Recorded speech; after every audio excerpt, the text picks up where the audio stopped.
All right, now let's get back into it. So where we left off was basically the lead up here. Like I left these cards out because we're still kind of working our way through this process. But that movement of forgiving the betrayal of the crucifixion, which is also that which was like hoped for with all the heart, soul, might, and like being, and then like, and everything was thrown into it and it did not. Or the fear that like one thing is the only thing. And if that doesn't work out, like that's a God and it's a tyrannical God. And so what we're looking at here is like going from the sacrifice and everything that came in, like along the lines of what had to be sacrificed, the hopes, the dreams, the investment, everything that had to be walked away from or let go.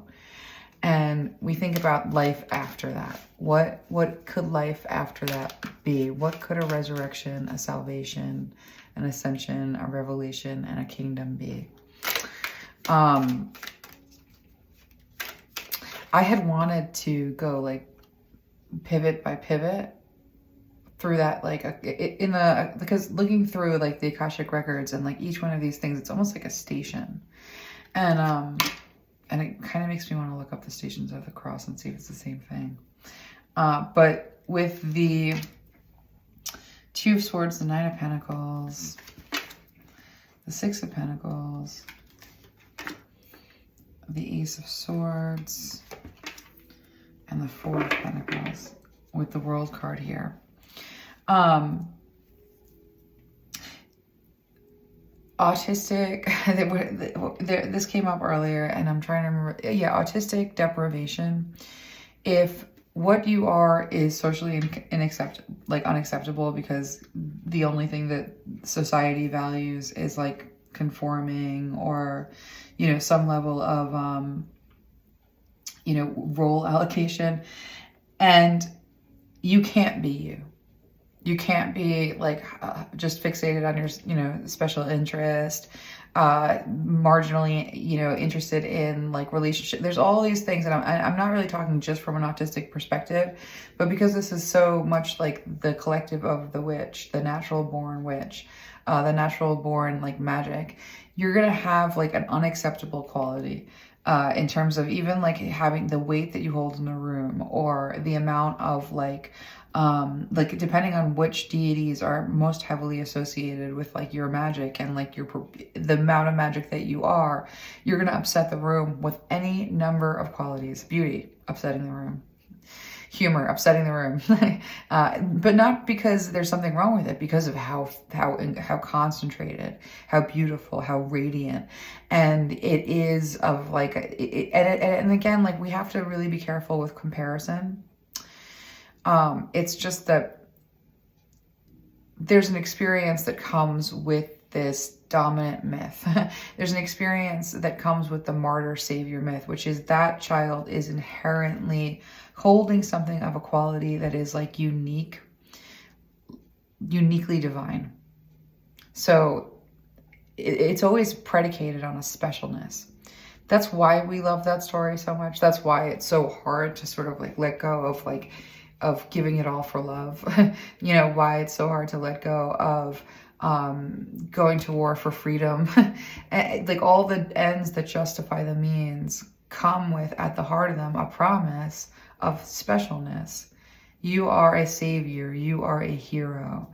And there's this annihilating fear of not having the specialness or your special, like, recognized. Now, the truth is, and this came up,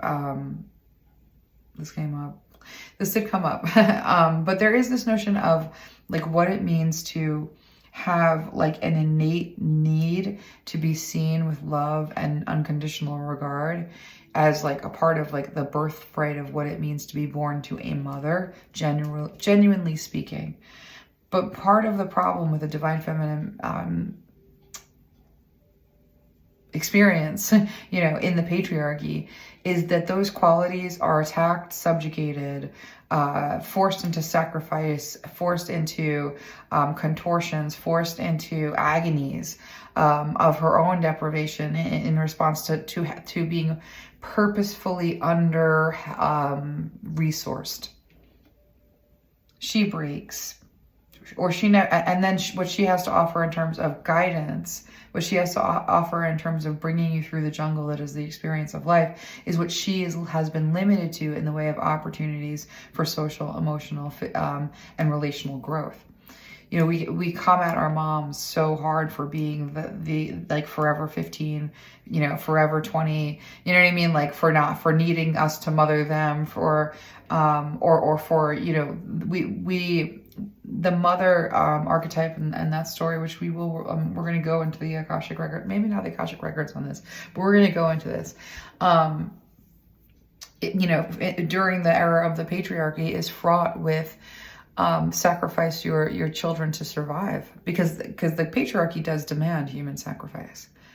It demands the sacrifice of all of the range of potentials in service of a potential that is dictated as what is valued. And she has to sacrifice that range of potentials when she has to train her child, you know, for a purpose that is allocated to it instead of its own, you know, wonder magic and interests in life. You know, the kid has to be socialized, you know, and then part of that is good, you know, the good socializing, but part of that is, you know, how to instill certain fears, you know, and it's complicated and it's difficult because there's, you know, survival. There's this whole question of survival. And so when we have this notion of a resurrection, when we have this notion of salvation, ascension, revelation, what is like in this myth, like given to us by way of knowledge of kingdom, or the presence of kingdom within us that establishes a kind of heaven on earth. Let's get some more cards on that, because that's sort of like, if the counterfeit is revealed as not what is for me, and what is for me is something real, then what is that? Because the warrior has battled it out. The warrior has lost everything at one point. The warrior has, if not lost everything, just like been forsaken. Had to stand up again and again and again and again and again. And so let me go ahead and get some more cards here, because I want to get into this a little bit more particularly. You're invited into this process, like not just as the creator, but with the creator. And like using that seed of hope that was abandoned along the lines of stories that disappointed. We want to go back to those symbols that those stories represented and pull them out again and put them back in into service of hope, because hope is an important technology of faith that is needed. And so with that Two of Swords being blocked from, unable to proceed, mental block, emotional block. Nine of Pentacles being about being held in high regard. And so this is going to be like in absence of that specialness. Having a parent know that you're special, having God know that you are divinely the reason, and that's why, you know, your sacrifice, like there's somebody has to witness that sacrifice. And so this notion of needing to find that one other person, or that one cause, or that one thing that is going to give you the significance that allows you to see yourself as valuable, to see yourself as healed by love's witness, you know? When we're blocked from a sense of ourselves in this way, and we're seeking it in places that aren't going to give it to us, by way of stories that were told to us but as maps to get us there, that didn't get us there, and we're getting disappointed over and over again, like, what is there? What is there? And that's where we kind of stand between like that crucifixion, and then standing before the landscape and like saying, okay, this new influences, I'm gonna journey. And you put your warrior sword down, because now it's more about finding your way back to whatever these seeds that were planted deep in your soul related to your purpose, that's going to be the fulfillment of your desire. That's going to be where what is planted within you like is meant to bloom in its own unique, soil in its own unique way, not demanded to be a certain thing. And it's not going to be a story. It's going to be an experience of life. And it's going to hold a value that cannot be taken from you. Once you have it, it is the kingdom of heaven. And so let's see what we have here. What has been lost? This is a very interesting array of cards that's in front of me. I'm going to just read them off. Mother of Dawn, the emissary. Poet of Avalon, the storyteller. Animus, arbiter of the truth. Lilith, thief of life. And Hades, lord of riches. All right, let's get into it. And so when we talk about where everything that we had believed about this myth, this story that we were given, it turns out it doesn't add up. That's not the thing that's going to save us. When we call out, it's not going to answer. And we're going to find ourselves at the foot of whatever cross we died on, whatever hill we sacrificed everything for, and then it was for what? We're going to be ending up on that hill, and we're going to be looking out over a landscape of meaninglessness, and we're going to need to make a choice. And that moment, it's going to be, am I going to like sink into nihilism? Like there is no hope. There is no nothing. And just die. I have like nothing left to live for. Just now I begin the death process, and it goes as, or do we step into a whole new adventure? That adventure led us here. What is really out there? What is the new, where am I really going? Because where you're really going, and this is going to tell us about it, is where you're meant to be. This is where you're meant to receive. This is where you're meant to be. This is what it means to be in fulfillment and alignment. And this is being brutally honest with yourself, and then receiving, like, honestly, what complements your authentic everything. And so let's go into it, because with the world card here, it says, this is that world card. And especially with the story, the way that we're working for it and with it, because it's definitely a deity. It's definitely an energy and a story. That world card is saying that's kind of like born again. Because if you look at this card and look at the celebration, look at all of them being like, yeah. So the world card here, if you look at that snake, that cycle, this is like born again. Starting over, a whole new life. The old story can go, the new story can begin. And by story, that means that whole mythology, that your importance comes from what you do for the children of heaven. That your significance is in relationship to your sacrifice. That story goes.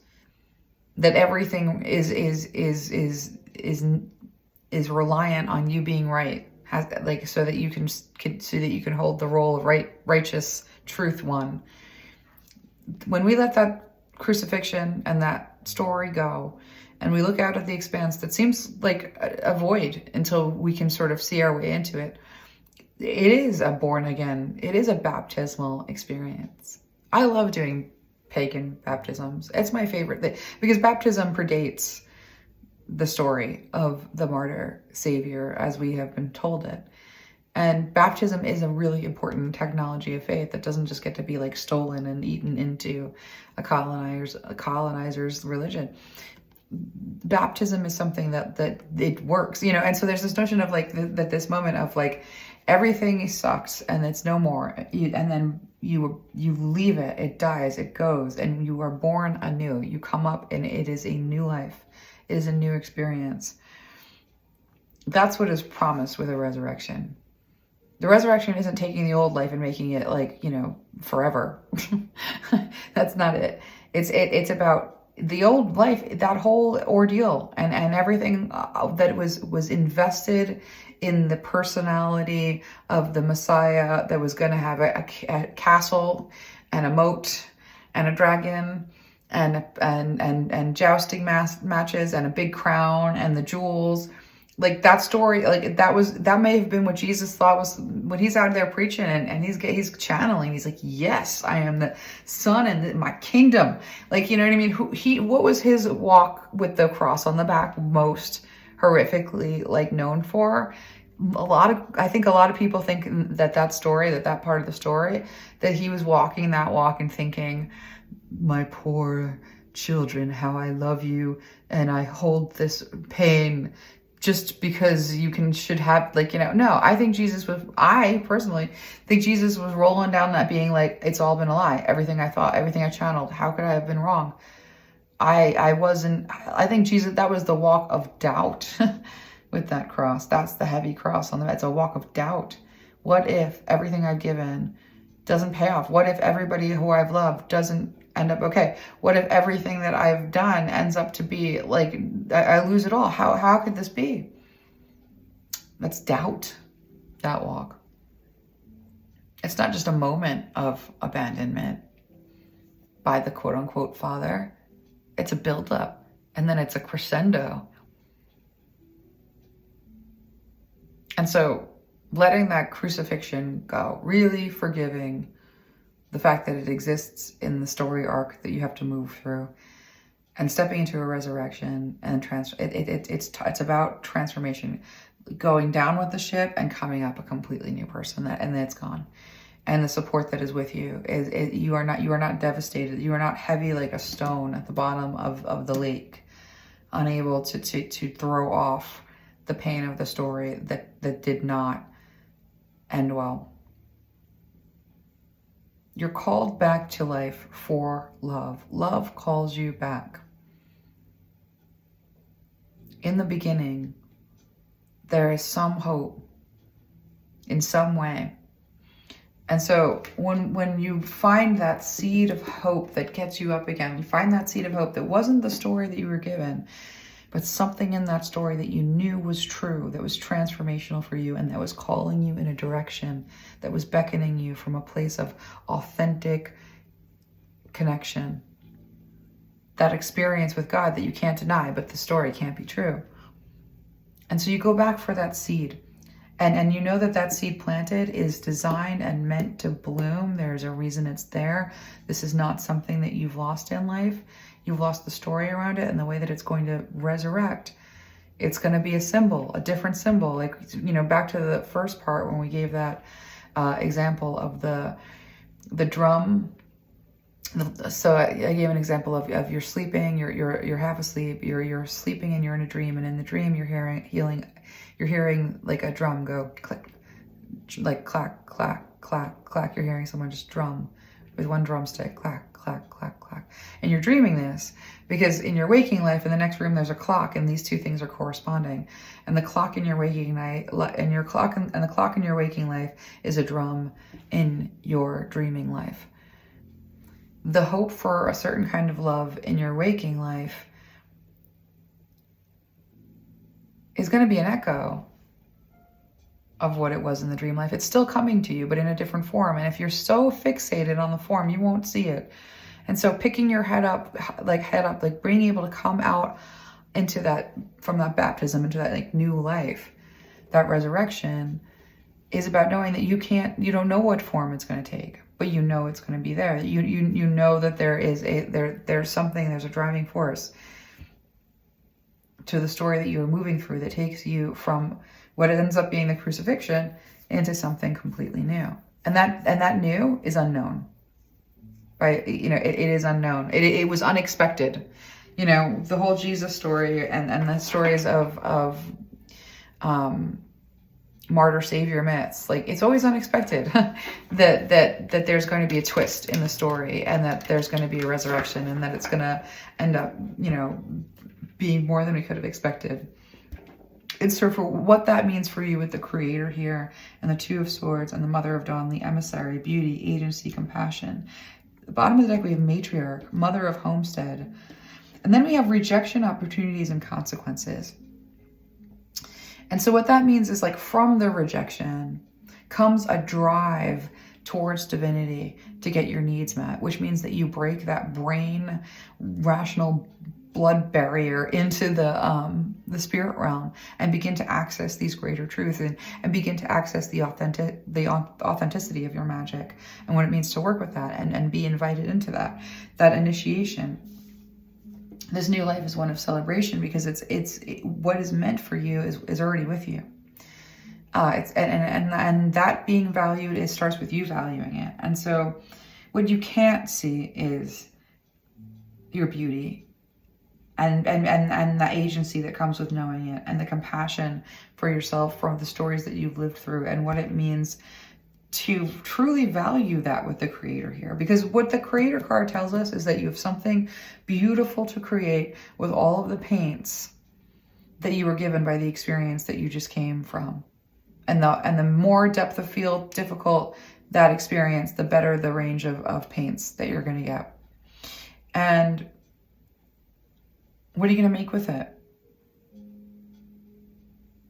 If you can't see the value of the materials that you have in front of you, then you're probably not going to make anything with it, because you don't want it anyway, because I didn't want that, because the story I wanted, because story.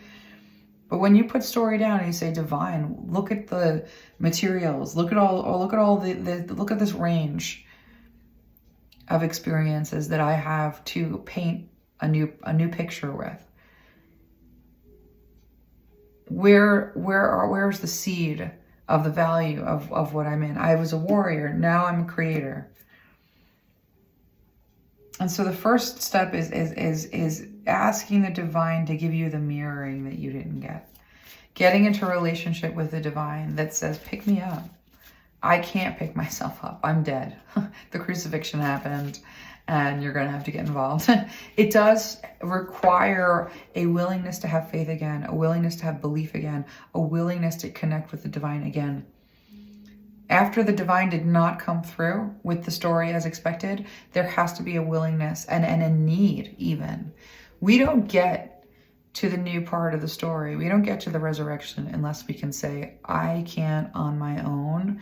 I need you to fill the space between where I am and where I need to be with this in order for me to make that journey. And yes, I believe in you, even though you pissed me off with that disappointment, because it was everything. So show me the money. That's one way of saying it. It's entering back into a relationship with the divine after the disappointment that leads to the transformation that allows you to emerge. And so you have to go back into faith and say, let's co-create, let's do something here. And so to do that, it means you're not going to see the way forward, because you have no map. And without a map, you're doomed, except that you're not, because that's when you see by faith and faith. That's where the miracle is the resurrection. And that's where the miracle happens. And so, I've said this, and this comes up in readings all the time, about miracles. There's something to reckon with about miracles. And what you reckon with when it comes to miracles is the following. We can sit down in front of a computer somewhere and pull up at least 5, no way to look at it any other way, situations in the world that qualify as bona fide, no questions asked, signed, sealed, delivered. That is a miracle. It's a miracle. There's only one explanation: miraculous. We can find those examples in the world, and we can hold the container for our belief can hold that miracles exist as a known. What's really hard for us when it comes to these things that we most hope for, these things that did not come to us in the form of story that we expected them to come to us, did not happen for us in the form that we wanted to participate in.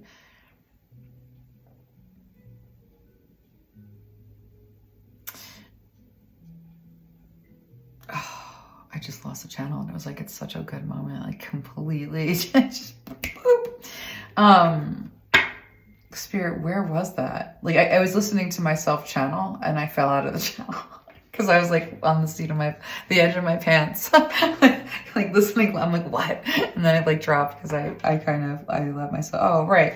But so, keeping that distance between where you are and where you need to be starts with a miracle. And one of the things that we can see when it comes to like miraculous events is that they exist, but what we can't see is that they exist for us. If they exist out there, but they don't exist for us. Why? Why does the container of that holds our belief that miracles exist have them as not belonging to us? Because we have a scar in our heart that said God betrayed us with our story and we don't get miracles, even though they exist for other people. And so here's where we have vengeance to kind of work out. And that's something we do want to leave at the foot of the cross, because we try to take the vengeance with us into the resurrected relationship with the divine, and the divine is like, you keep on bringing vengeance. Every time we go somewhere, you're like, but it wasn't the time that I got hurt. You know what I mean? And so that's where we are with this need for this level of humility that says, you know, I know that I thought that this was that, but now it wasn't. And so now I reignite. I have faith. Show me what there is. If you're not the story that I was told about, what are you? And then we forgive the crucifixion. We don't say, and who are you? I have an indictment against you for fooling me. You know, like, so like, this is where that Two of Swords is really important for us with the stone, you know, like to move the stone away from our heart with this story. We need to like be able to,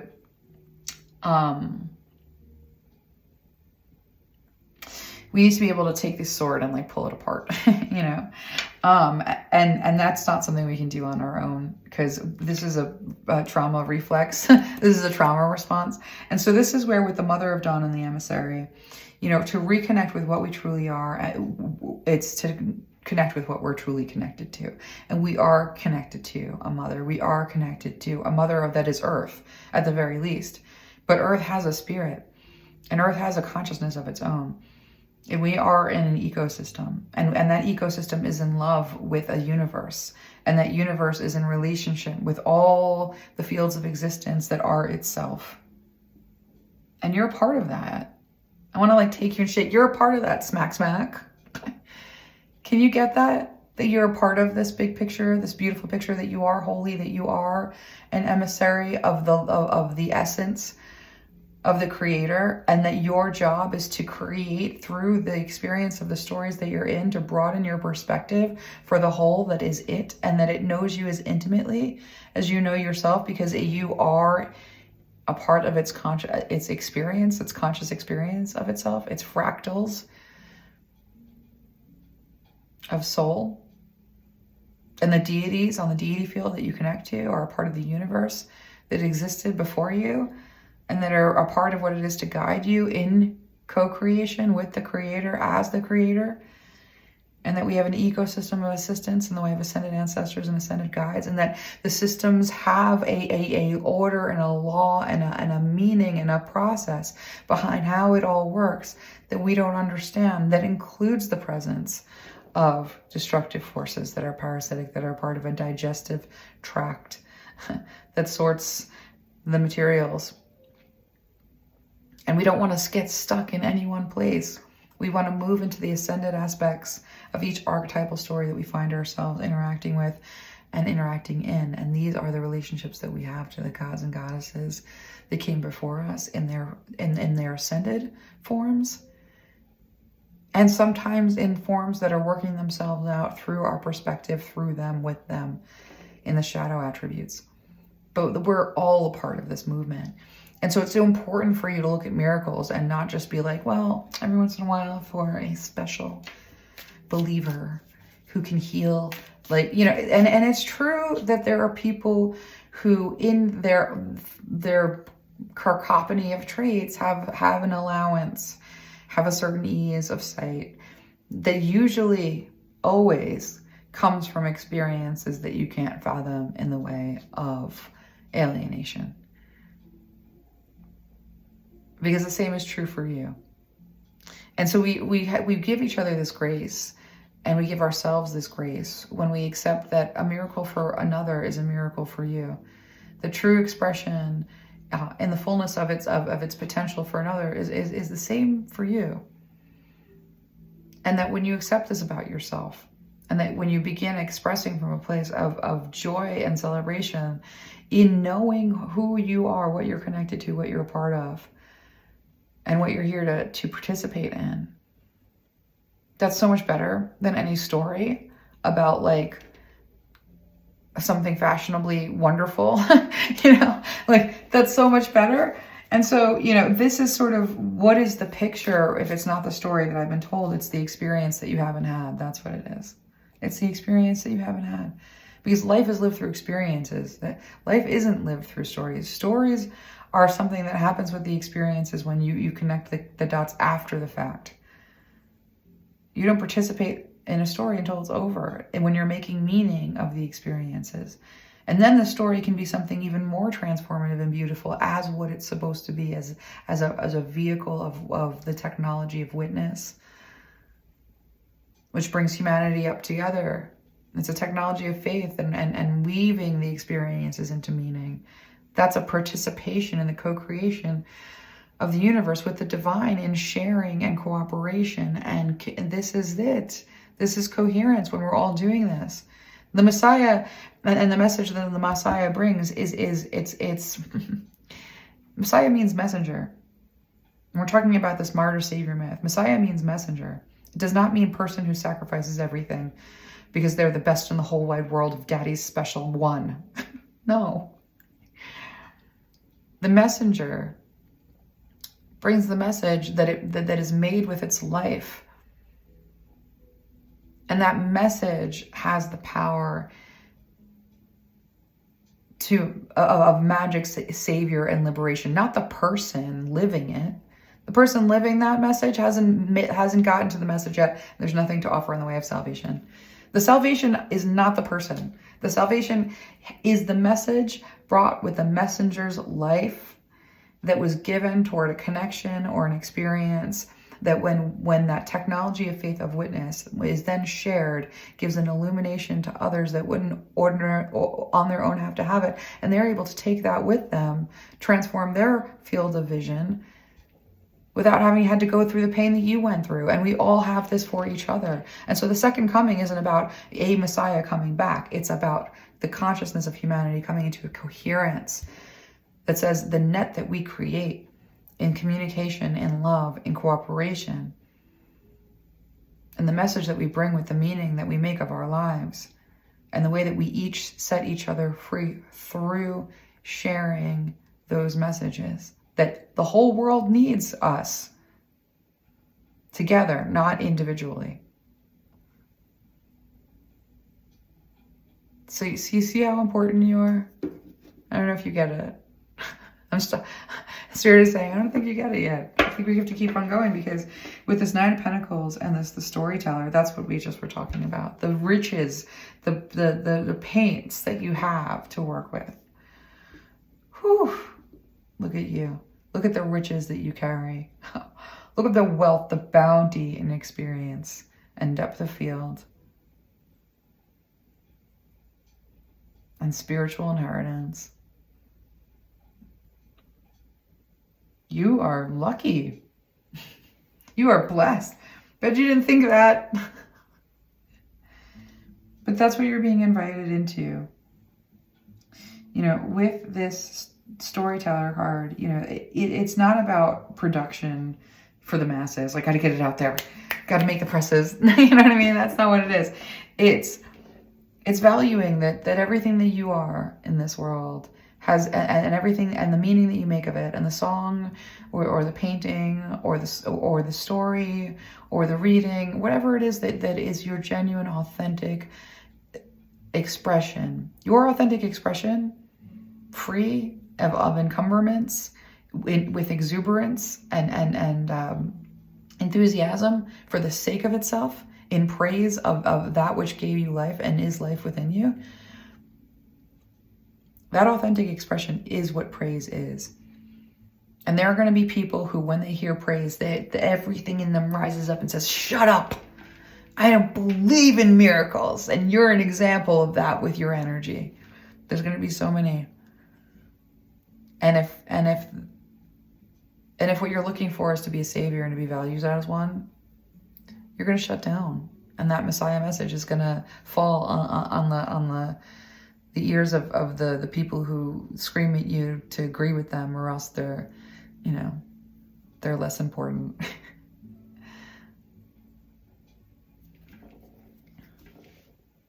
So your reason to express is to praise the universe and be in praise. You express in its praise.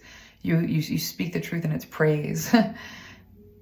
And those who have ears for praise, those whose souls light up around praise, are going to light up around you. And so with this arbiter of truth and the Six of Pentacles here being about equal give and take, like receiving fair, like not just going out there and sacrificing your whole life and, you know, you did it for everybody, but you get nothing except praise, like later maybe. Woohoo. You know, like, and I'm not making light of this story, but I really want to help unbind you under any fixation that you're here for somebody else. You're here for yourself and yourself, but you're also here for everybody else, because everybody else is yourself. And so what it means for you to come into a place of truth about what it is to share, what it is to give and receive, what it is to experience, and how deeply you want this for your growth. Because experiencing yourself with others is communicating and communing with the divine feminine aspect of God in the world. It's community. It's lopsided if our only spirituality is alone in the prayer closet. We also need to find God in each other. And we crave finding God in each other. And we crave being God and being found God in each other. There's nothing highfalutin about it. But we have to sort of first value and love ourselves so much. We have to be able to put ourselves at the center of our own universe and have what's important for us be the most important thing on the list of agendas. That's not selfish. That's being so in love with yourself and savoring every moment of your life and really loving and giving yourself attention and delighting in your delights. Because that's going to be what helps you express authentically the praise. And so when we get really honest with ourselves about what we truly want, we open the door to allow spirit to begin to, that's where manifestation comes from. It's not willing it into being. It's saying, I really want to encounter the following things. And I might not be able to see how to get there.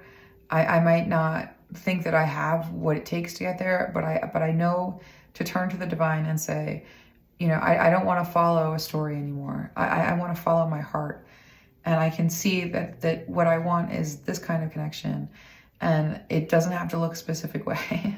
It just has to be in alignment with who I am and what I'm meant to interact with and have experiences and create with others, because you're here to do so. And I'm guaranteed that there's supposed to be some, like, that, you know, that doesn't mean that you should be shaming yourself for being in a phase that's a hermit. It doesn't mean that you should be shaming yourself for being predominantly a high priestess or a shaman, wherein like your daily interactions do in large part come from a spiritual practice that puts you in orbit with other energies, and there's no shame in that. That's part of this like self-acceptance around like knowing that your life is about discovery and investigating spiritual technology, and that does take a lot of alone time. So when I say that you want to be in a relationship, I mean you want to be alive with life. And however being alive with life feels for you, allow life to expand that into more life and more life, because you want to be growing and expanding with opportunities and interaction, however form they take. And that's where you're going to get fed. And that's where you're going to feel like you're not, that's where the deprivation is healed in relationship. And it starts more times than not, especially when you have like come from the story of where there's been a lot of rejection for one reason or another. You need to say, I'm not there yet. I believe this transformation will happen as I emerge. And I ask Spirit to show me something that I haven't seen before, to help me experience, to be in my experience with me, helping me make my way towards knowing what the truth is, owning it, and like finding ways that are co-creating with spirit to meet my needs, not alone, but from a place that says, I can't really do it on my own without grace. And you're not asking for more than grace. You're not asking for, you're not going to be sitting on your couch praying for spirit to come and you're not going to, and waiting. No, the grace comes in the experience. You're identifying what you want. And then when it comes to moving in that direction, the grace comes in the experience of moving in that direction. And the process of moving in that direction, the grace comes and the grace guides and the grace empowers. And so that's a relationship with the divine. And that's kind of be your first aspect of salvation right there. That's that first movement of salvation. The ascension comes from participation with that and receiving in that way. And, you know, like as the technology of faith and witness, like I can say, I've done this for myself. It works. And everybody that I know that is in a spiritual field that doesn't feel drained but feels very much like fed, operates in a relationship like this that works. And so sometimes it takes tinkering. It's, you know, it's not always immediately like understood, but you will be guided. You have been guided. You're here, you know. So with the Ace of Swords and Lilith being the thief of life, you know, the thief of life is the thief of truth, the thief of what you really want in favor of a story. How many times do we get to the end of the story and said, if I had only known that all I wanted was that? And when you're serving a false god, you can miss what is real about what you truly want. And so, you know, like that's sort of where we are with, you know, knowing your value, stepping into making meaning of the experiences that you've had, knowing that there are times when you do have to rely on your relationship with the divine, and that's a practice that reinforces itself in its ability to be effective. Now, it's something that tells you have to hold your expectations with an open hand, because you're going from saying, I want this story to come true, to like, I don't know what the story is, but I have faith in the motivation without the story. And I have faith that that motivation is a part of something that is an alchemy of the co-creation that I was created for, with, and about, related to this ascension part of the story, where you're being pulled out of what was the crucifixion into a salvation. This is the truth of the experience that I meant to have. This is the truth of the experience that was created for and with me, which means sacrificing the experience I didn't have for the truth of what I'm meant to have, which means I'm not going to let the lie, the thief of a story that I wasn't meant to have, continue to steal from the truth of who I truly am. This is going to be like that, where we're coming into what it means for you to know yourself truly, be yourself clearly, express as that aspect of the divine with a specific purpose around depth of field that only you can bring through experiencing and growth. And that whole experiencing and growth is the gift of your life to the whole. That perspective doesn't die with you. It's part of the bounty and the wealth of what we are collectively. And what we are collectively is not, it doesn't dilute what we are individually. It's actually like highlighting like the uniqueness of our aspect. And so some of the hard part of letting the story of the martyr savior myth go is letting go of that specialness. I am God's chosen one. Chosen. You're God. What are you talking about, chosen one? You have to give up chosen one in order to be God. Because chosen one says, you're out here alone, alienated on a cross, responsible for everybody else. And they're not even going to appreciate it, except that like you'll spend forever, you know, collecting the few who appreciate your sacrifice, so that you can like let them in the house, you know, and they don't have to suffer. Like that doesn't, we know that doesn't really do it, does it? That doesn't do it. That's not you in communion with the whole, reflecting back aspects of God into the experience of the growth that we're all a part of, and we get to relate to each other. That's the gift of the divine, is that all the aspects of God get to know God in each other, and what you are in that story, and what it is to relate to you in perfect authenticity, is to know praise and what is worthy of praise. So the worship goes to like what we are in a universe, in an ecosystem. And the glory is the relationship that we all get to have in coherence with each other. That's what you get when you lose I am special, perfect one, high atop the thing. Eeny, meeny, miny, mo.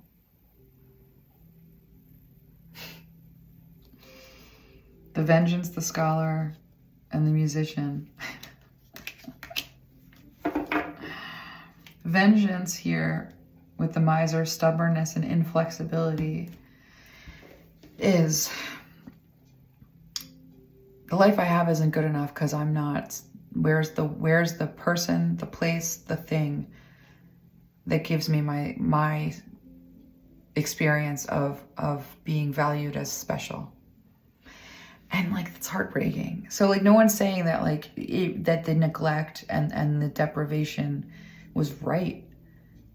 What we're saying is that when everybody comes into an agreement and an understanding that we're not in some hierarchical race to the top of the most special, of the most favored, of the most sacrificed, the whitest of lambs.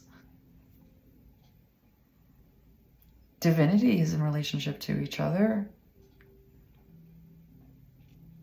in relationship to all the creatures, all the species, in relationship to the cosmos, and the relationship to the deity plane,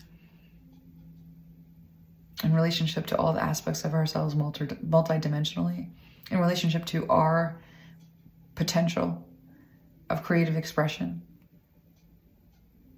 and the art that is life, that is making praise of our experiences and the meaning that we bring in with the spiritual technology of witness that is the liberation of all, and the appreciation that we all have for each other in what aspects are liberated by the stories of others, and the experiences of others that we co-create.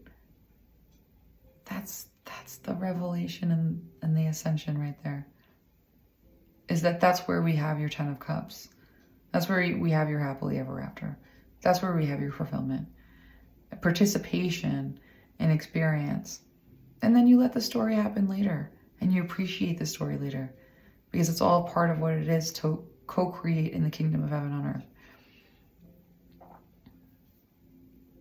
So this stubborn inflexibility, this miser, this is, I was hurt, and I needed to be seen. I needed to be held. I needed to be experienced. I needed, and that happens so much and for so long, and it can bury us alive. And nobody says that you don't need to be picked up.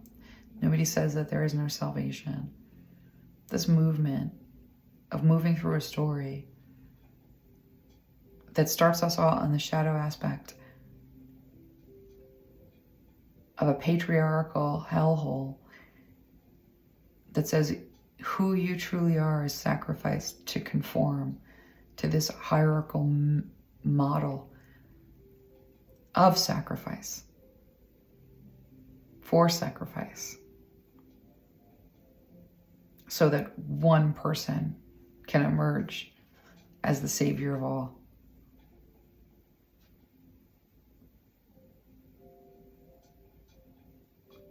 We have to, we break up with these stories when we hear them through a certain lens. So with this Lord of Riches and this Four of Pentacles, letting go of the Four of Pentacles, this was the sales pitch. Here's the truth, buy it. It's delicious. And then it's like, it's all right. And then we do it again and we go again and again. That's living for a story and instead of experiencing, and the story is a byproduct.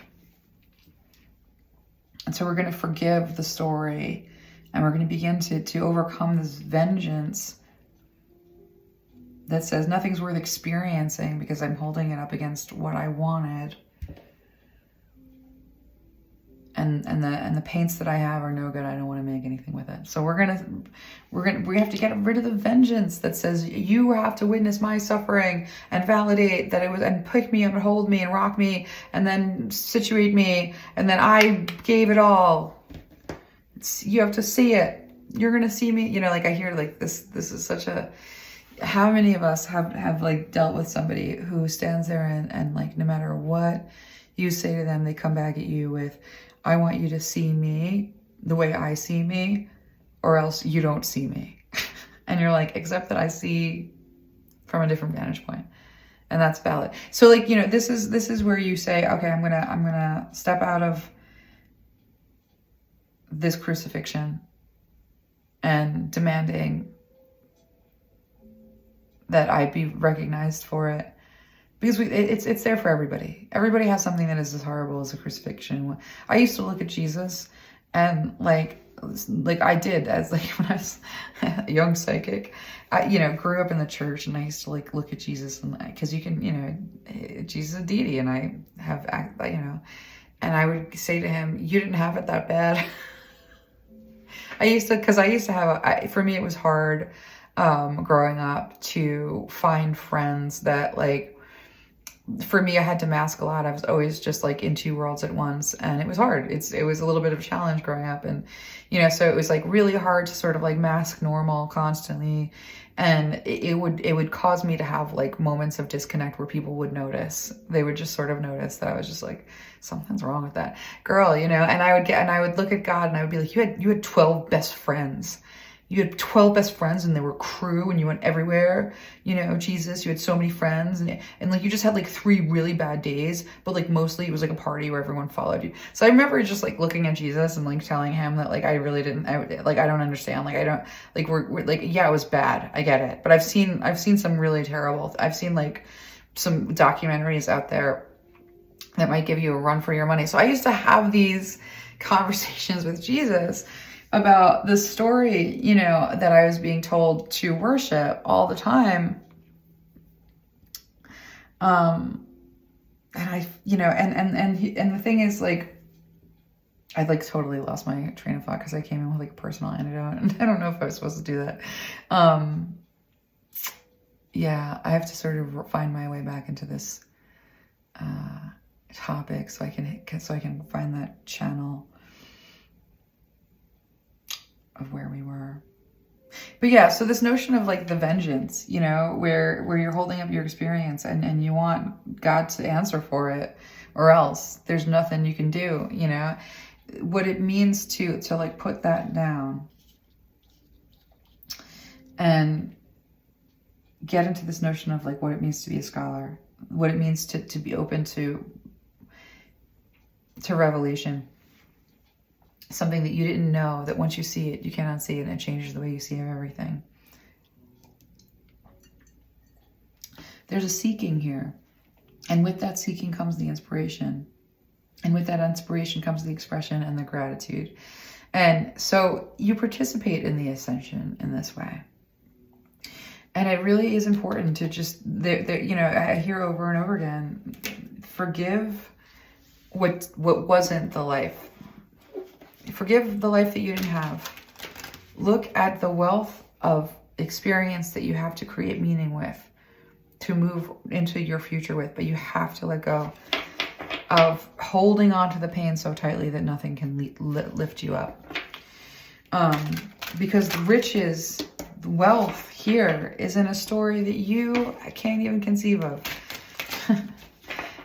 It's a story of the kingdom, which means it's a story of being a part of something so much bigger and being such a unique expression of the divine in that bigger story, and bringing like all that it is to express the truth of who you are and what it means to see life through your eyes into the world. That is the wealth that you have in such abundance that the universe will absolutely help you connect with. And so that those seeds of desire that sent you out into the world looking for that person, that belief, that cause, that thing that was going to make you significant can be released. And the truth of where those desires started in the way of informing what it is that is your unique expression of yourself can now be planted in the kind of soil where like that growth is possible,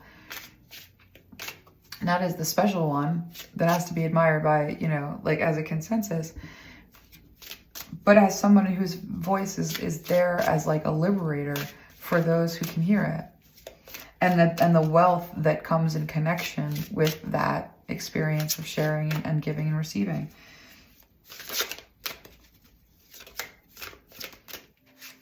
I always say this, that does not mean that you can't have your person.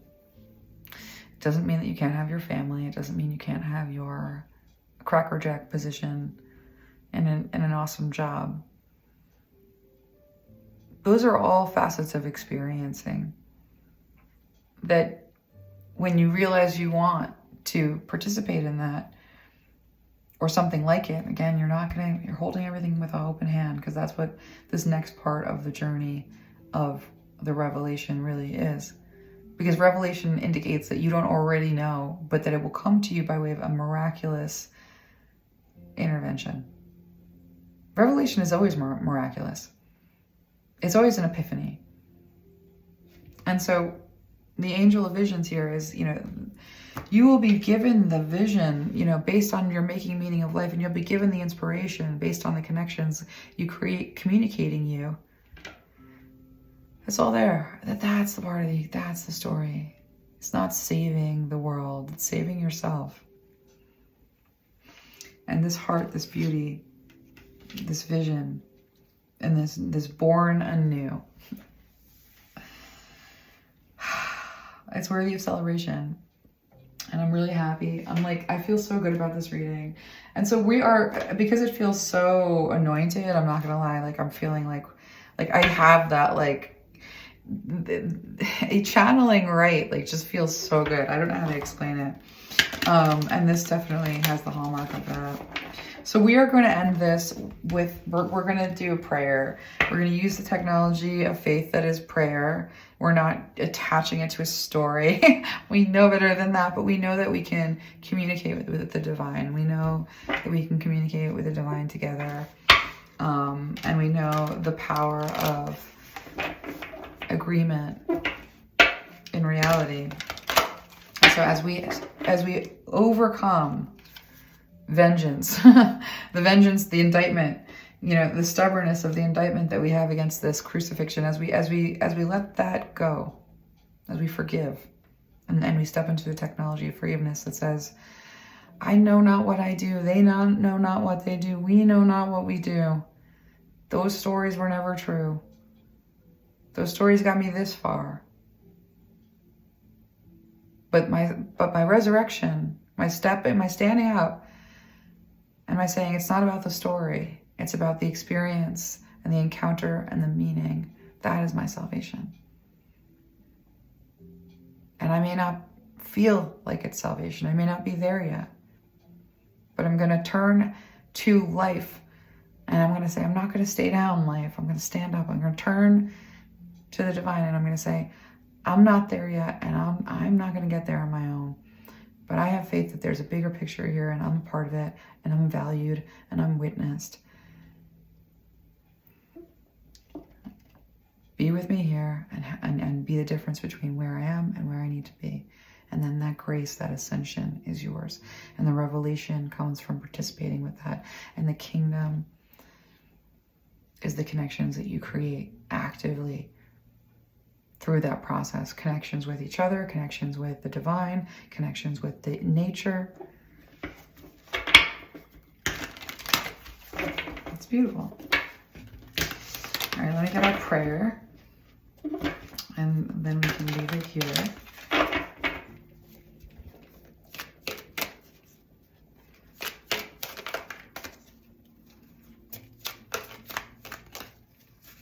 Beauty and angel of visions.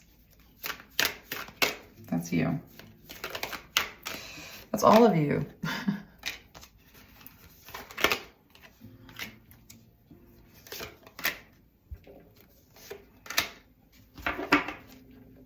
Okay. So that's all. Like anything that feels like prayer for you is going to work. you know, whether it's bow your head or take a deep breath, or what we're going to do together is we are going to take a deep breath. We are going to enter into the temple space, the holy of holies that we carry within us, that is the spark of life, that emanation that we are part of, that we are an extension of. And we're going to enter into this space. We're going to leave the profane, and we're going to enter into that sacred, holy of holies. And as we breathe into ourselves and we breathe into that space, we invite our ascended ancestors, our ascended guides, our ascended gods and goddesses, God in the divine feminine, the divine masculine aspect, into this place with us. And we ask that as we go forth from this reading, that we remember everything that we have gone through as a soul and a body, providing us with valuable information and tools to flow gracefully with and in this life. We ask for an energy of dynamic to support our ability to harmonize between layers and aspects of different origin and frequency, to help us put together a reality that is made up of many different elements, familiar and completely new, with ease, grace, and great joy. We connect with the energy of life that stimulates passion and supports our sense of security on this physical plane, both in our bodies as well as the physical world. And we call in that frequency of the third eye chakra to support our intuition and our inner knowing, our imagination and our psychic powers, as we activate our remembrance of the place we call home, the core from which we pour our magnificence into the world. And we ask that the energy of the ascended ones would be with us in this week, and as we go forth. And we thank these energies for their support and their guidance and their love. And we thank the ecosystem of the divine that is always with us, always for us. And we let go of the need for the story, and we enter into a willingness for the experience that life has for us. And we thank everything that is a part of that is holy. So mote it be, and so it is. And with that, we just end our prayer.